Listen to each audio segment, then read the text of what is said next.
Hey guys, today we're going to be talking about Remus Lupin, who in the films was played by David Thewlis. Remus was an only child born by a Muggle mother, Hope Hole, and the wizard Lyle Lupin.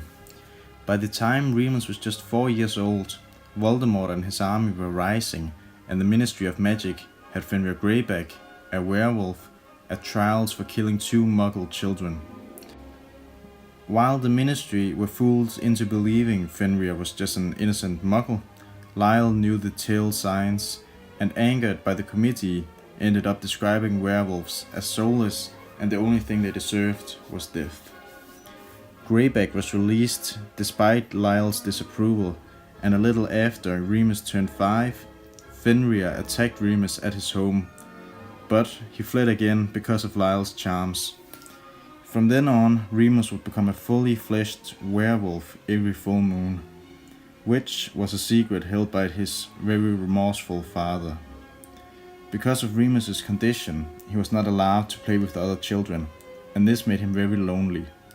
Remus was supposed to be homeschooled, but shortly after his 11th birthday, Albus Dumbledore himself showed up and comforted his parents by saying there was a secure place in Hogwarts where he could transform safely and meet other children.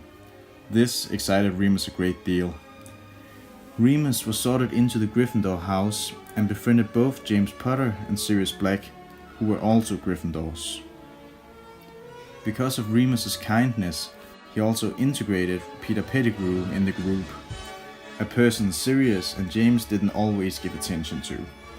Remus also disagreed with James and Sirius bullying Severus Snape, but because of his close friendship with the two, he often didn't get involved, or made them stop.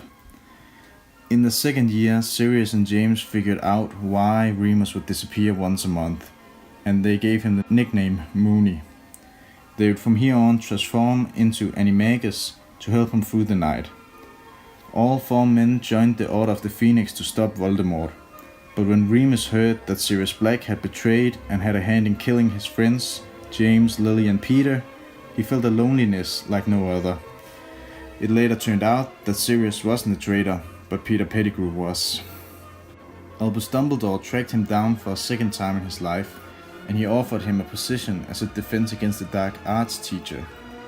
And as soon as Remus heard that the potion master Severus Snape had an unlimited amount of Wolfsbane potion, a potion that could calm the wolf in him but not stop the transformation, he agreed. As the Second Order of the Phoenix rose, he met the Auror Nymphadora Tonks. He fell in love with her fast, and as time went on she admitted that she had also had feelings for him. But Remus, ashamed of who he was and afraid of being married and passing on his werewolf genes, denied these feelings. Inspired by Fleur Delacour's love declaration for Bill Weasley, Tonks decided to declare her own love for Remus. And finally, he admitted his love for her and they got married in Scotland. A few weeks later, Tonks would be pregnant. Scared of the life he had caused Tonks and the future child, he fled to help Harry in dangerous missions. But Harry declined, and Remus reacted with violence, which was not in his nature.